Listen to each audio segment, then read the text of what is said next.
In this lecture, we'll see decision tree algorithm. Let's go through a small review of the topics which we have covered already. So machine learning is a process in which we are trying to make a machine learn automatically from data, automatically from its experience. It's a subfield of artificial intelligence. Artificial intelligence is a way in which we are making a machine to be intelligent, or we are making a machine to act as the same as that of a human being in a similar situation.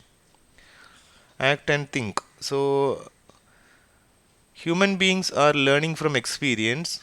In the same way, if you are making a machine also to learn from experience, and as on increasing the amount of data or amount of experience we are giving to the machine, if the machine is able to improve its performance,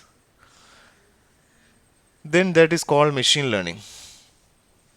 Machine learning itself can be divided into three categories: supervised learning, unsupervised learning, and reinforcement learning. In supervised learning, the machine is provided with experience or input data which are labeled. Supervised learning is also called task driven learning, where we'll be giving input data and its corresponding output, input data and its corresponding output, and so on. So there is a supervision in the learning. In the supervision, it says that if this is the input, this should be the output. If that is the input, then that should be the output. That sort of a supervision should be there. So that is called a supervised learning. Supervised learning, there are two important categories in supervised learning are classification and regression. In classification problem, we'll be dividing the data set into categories, or the output will be categorical, whereas in regression problems, the output will be continuous values. The second category is unsupervised learning, where we are giving the machine with unlabeled data. Only data will be given, there is no supervision. So from the data itself, the machine should be able to identify patterns, or it should be able to learn itself from the data. So a best example for unsupervised learning is clustering. So you give some 100 data points and you say that you divide this data into some 3 clusters, then it should be able to do that by analyzing the data or by identifying patterns in the data. Reinforcement learning is something different from supervised learning and unsupervised learning, where we can say that there is no data at all. So the what we have is we have an environment in which the machine is going to act, or in which the agent, we usually call in case of supervised learning an agent. In an environment, the agent is going to act, and it will get corresponding to each action. The agent will get what is known as rewards. It can be positive rewards, or it can be negative rewards. Based on the rewards that is getting, the machine will be able to learn. That is called reinforcement learning. So it is also called learning from mistakes. Supervised learning is also called task driven learning. Unsupervised learning is called data driven learning, and reinforcement learning is also called learning from mistakes. So it should be in reinforcement learning, it should be able to collect maximum number of positive rewards, or it should be able to increase the amount of rewards that is getting. So that is another category of machine learning. So the three categories of machine learning are supervised learning, unsupervised learning, and reinforcement learning.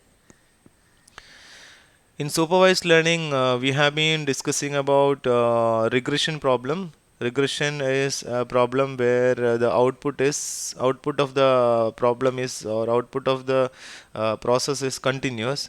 Whereas classification is another supervised learning method. Classification is a process in which we are dividing data into different categories. So the output is categorical.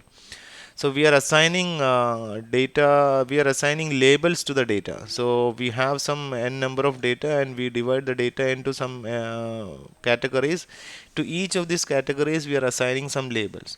And the assigning of these labels is done with the help of some conditions. So based on these conditions, we'll be dividing the data into different categories and we'll say these are this category, this is the other category, and so on. So we'll be assigning some labels. So it is something like grouping of data into different classes. So that is what classification is. We'll be dividing the data into different categories. So or different classes. For example, email classification. Given email is classified as spam or non-spam. So as an example, I can see in case of all email providers, there will be mail filtering, isn't it? Spam filtering. So that will classify the mail as spam or ham or non-spam. Credit card fraud transaction detection. From your previous credit card transaction details, the credit card vendor will be able to identify whether a recent credit card transaction can be a fraud or cannot be a fraud. So fraud transaction detection is so in these two cases, it is dividing the or it is classifying the problem into two classes, spam or non-spam, fraud or not fraud. So that sort of a classification problem is called binary classification. You are classifying it into yes or no classes, true false classes, spam non-spam classes. So we are dividing the classes, we are dividing the data into two classes. So that is binary classification. Another classification is where we are dividing the data into multiple classes. We call it multi-class classification. For example, handwritten character recognition. Let's say we are trying to identify the character, recognize the characters written in handwritten characters. We are trying to recognize handwritten characters. So let's say we are trying to recognize English alphabets. Then there should be 26 classes for each character. There should be one class. So we'll be having 26 classes. So given a character to the as an input to the machine will say this belongs to this class. This belongs to the class A. This belongs to the class B, and so on. So that sort of a classification is called multi-class classification. So classification is the process in which we are dividing the data into different categories and these categories are labeled. There are two types of classifications. One is binary classification, another one is multi-class classification. In binary classification there are just two classes. In multi-class classification there are more than two classes. These are the different classification algorithm examples of different classification algorithms. We have already seen logistic regression. Then another one is naive Bayes, KNN, decision tree, support vector machines. So logistic regression is a problem in which we were trying to identify the relationship between the features and the probability of a particular outcome. So y was our outcome. So the outcome was predicted in 0 or 1. That is, it was predicting the probability, and we had a threshold value. Based on that threshold value, the outcome was actually between 0 and 1. So and based on the threshold value we'll be predicting the value as 0 or 1. For example, if we specify the threshold value as 0.5 and if we get the outcome as 0.8, then we say that it is a positive, it belongs to the positive class or it belongs to the class 1, and so on. Here we were using a sigmoid S curve, which is for identifying the relationship. So we had some x and y relation. We have to find some x and y relationship, where y is the probability of an outcome, and based on the threshold value, we were able to classify this into two parts, a one class and a zero class. So that was logistic regression. Another classification algorithm is naive Bayes algorithm. We'll be discussing naive Bayes algorithm in the next lecture. So it is classification based on Bayes theorem. The idea behind naive Bayes algorithm is the conditional probability. For example, you look at this table, you can say that this is called a likelihood table. So in this case, the probability of Sunny given yes, outlook is sunny, rainy, or overcast. There are three options for this. When it is sunny, then the table says yes is three times, no is two times. So out probability of sunny given S is 3 by 9, where 9 belongs to this total values. So 3 by 9. So this is sunny bar no is 2 by 9 and so on. So the 2 by 5. There is 0 here. So that's this probability. So based on this probability of sunny itself is 0.36, probability of S itself is 0.64. So we'll be calculating the probability of some value here based on the Bayes theorem. Bayes theorem says that probability of A given B is probability of B given A into probability of A divided by probability of B. So based on that Bayes theorem, we'll be calculating the probability here. So that is another classification method. It's very easy, but it's very efficient compared to other many other classification algorithms. A third method is k nearest neighbor algorithm. Here for a new data point, what we'll do is we'll say you identify the relationship with that data point with the nearby k data points. So for example, in this case k is equal to 3, and you ask what is the class, in which class this value belongs, and which class this belongs, and which class this belongs. So k is equal to 3. Here two data points belongs to red class and one data point belongs to blue class. Then we will say that the new data point also belongs to the red class. So based on the similarity measure, based on the similarity of the nearby data points, we will assign the data point to a particular class.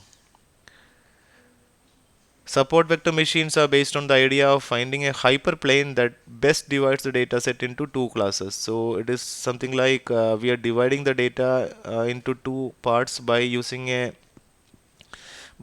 straight line. If it is in the two-dimension space, then the straight line is selected in such a way that it is at maximum distance from the first class and the second class. So maximizing the margin by using this, you can use this term to maximize. By using maximizing this margin, you will select this line. So that is called the optimal hyperplane.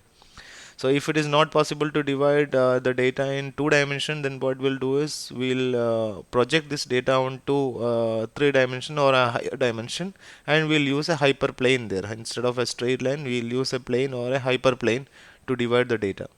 So that is called kernel trick and all. We'll discuss about kernel trick uh, while learning support vector machines. So in this lecture, we'll see decision tree. Decision tree is a very simple technique, which is a tree used to determine a course of action. Each branch of the tree represents a possible decision, occurrence, or reaction. So it's a tree structure. It's a flow chart like structure. Here we'll be having a root node. The topmost node is called a root node. From the root node, we'll be having branches. Each of the internal node represents features or attributes. Each of the leaf node contains outcomes, and each of the branches contains decision rules. So for example, this is the root node, which contains an attribute color equal to red. That was the question here. If based on that color, you will go for a decision, color equal to red, yes or no. So this arrow or this branch represents a decision, this branch represents a decision. The topmost node is called root node, and from root node we'll recursively divide the data into multiple parts. So we'll come here. So now the question is, now this internal node will have a feature called model. If model is greater than 2010, then buy. So this decision tree will give you a decision about a car, whether you should buy it or not buy, don't buy. So if color is red and model is greater than 2010, then you buy it. If color is red, model is 2000 greater than 2000, not greater than 2010, then if it is having mileage, then buy. So you have three, sorry, one, two, three, four. five features here: color, model, mileage, make. So here also color equal to yellow and make equal to Ferrari, you buy it. So this sort of a tree is called a decision tree.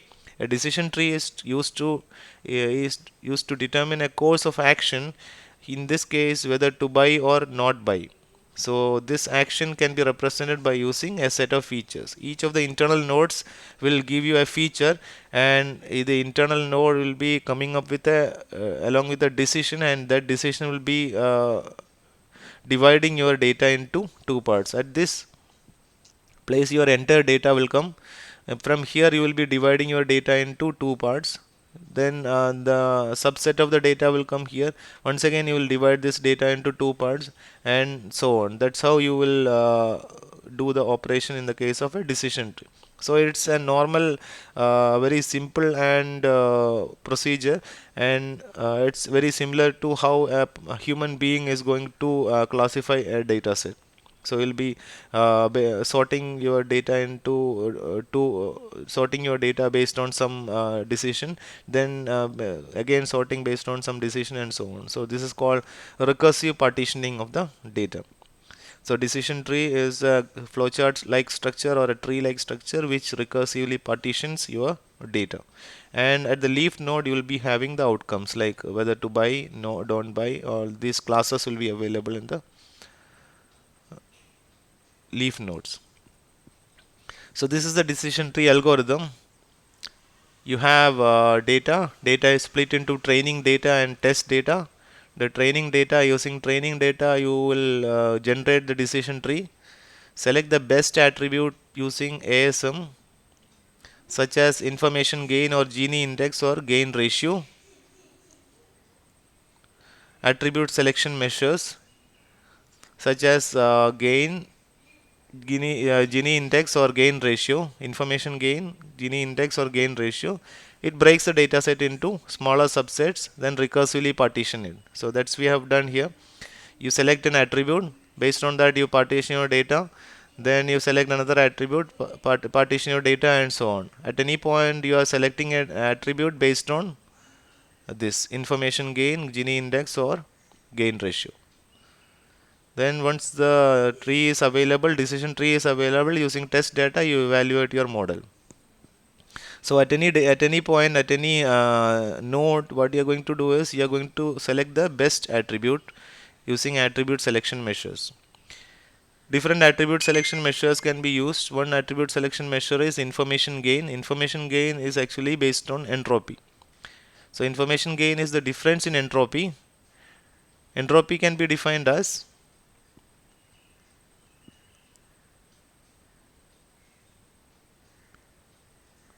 minus sigma I equal to 1 to m pi log pi, where pi is the probability that a tuple D belongs to class Ci.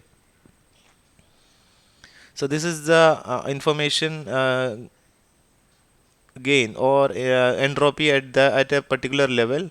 At the next level, if you have some V splits in that level, then the average entropy is using this in attribute A.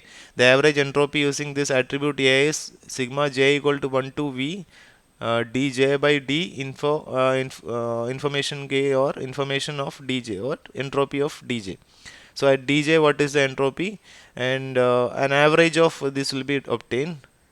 Now the information gain can be calculated using information gain with the attribute A is the information or the entropy at the level above and entropy at the level below, that is the average entropy.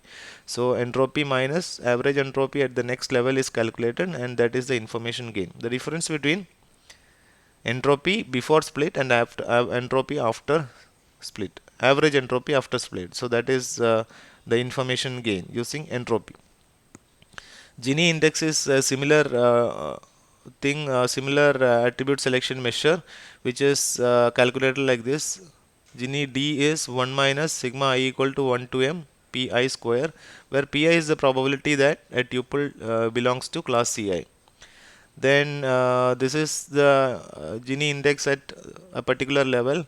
At the next level, what is the average index, and the difference between these two will be used for selecting the attribute. So in order to select an attribute for splitting at a particular level at a particular node, what we'll do is we'll use different we'll calculate the information gain at different using different attributes, and based on which of the attribute is giving maximum information gain or maximum difference in entropy or maximum difference in Gini index, that will be used for splitting your data at that node. Uses of decision trees. Decision trees can be used for classification as well as regression. It uses an if then condition to classify problems, discriminating between three types of flowers, for example, based on some features.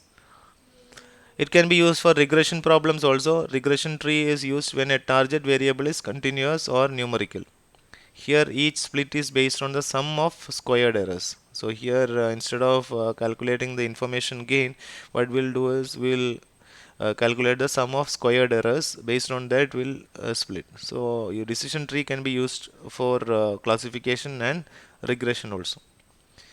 The advantages of decision trees are it's very simple to understand, interpret, and visualize. It's how a human being is going to interpret, understand the data, and try to split the data. There is no effort is required for data preparation at all. It can handle both numerical and categorical data. Non-linear parameters don't affect the performance. Here, there is no restriction that the data should be we should be able to split the data using a linear line or a line or a plane, etc. You can have any type of data, any it it it it will not affect our performance at all.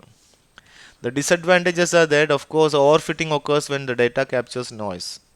So, when your data has some noise in it, then it will always going to be an overfitting condition. A model can be get unstable due to small variation in the data. Due to small variation in the data itself, there will be the model can be unstable. For example, if you add one more data onto your system, then the entire tree structure may have to be changed. A highly complicated tree tends to have low bias, which makes difficult the model to work with new data. So once if you have made a model, then if you add one more data, then it will be difficult for that model to work with the new data.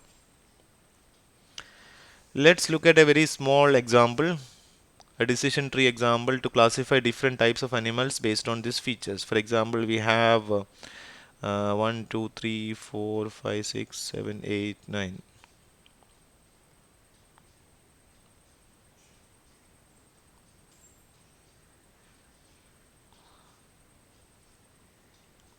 So this many animals are there in our data set, and this is your data set. What is the color of the animal and what is the height of the animal? So these are the two features we have in your training data set. So we have labels also 1, 2, 3, elephant, giraffe, monkey, and tiger. These are the four labels.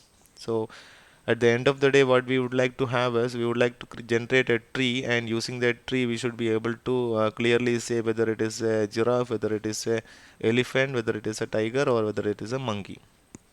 So that's what we would like to have.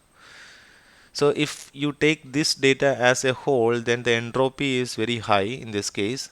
Then what we'll do is find a splitting condition such that the information gain is the highest.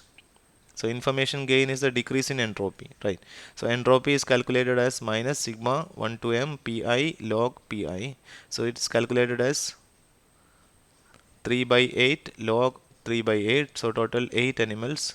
3 by 8 is for giraffe, 3 giraffes. So 3 by 8 into log 3 by 8 plus 2 by 8 into log 2 by 8, 1 by 8 log 1 by 8, that's for monkey, and 2 by 8 log 2 by 8. So that's the entropy at the root node 0.571. Now using different conditions, for example, we have attributes like color, height, two attributes, color and height.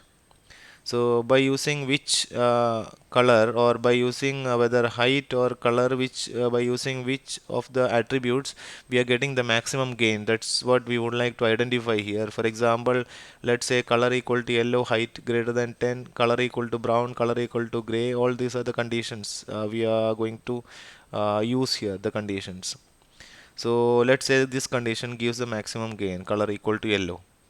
Then the data set will be split like this. Using color equal to yellow, we'll be splitting the data into based on color equal to yellow. If it is true, then the data will be split here, and based on color equal to yellow is false, then it will be split like this. Now you can see that the information gain is the entropy here plus the entropy here divided by 2 minus the entropy here. So it is 0.571 here. Of course, here the entropy will be less compared to here.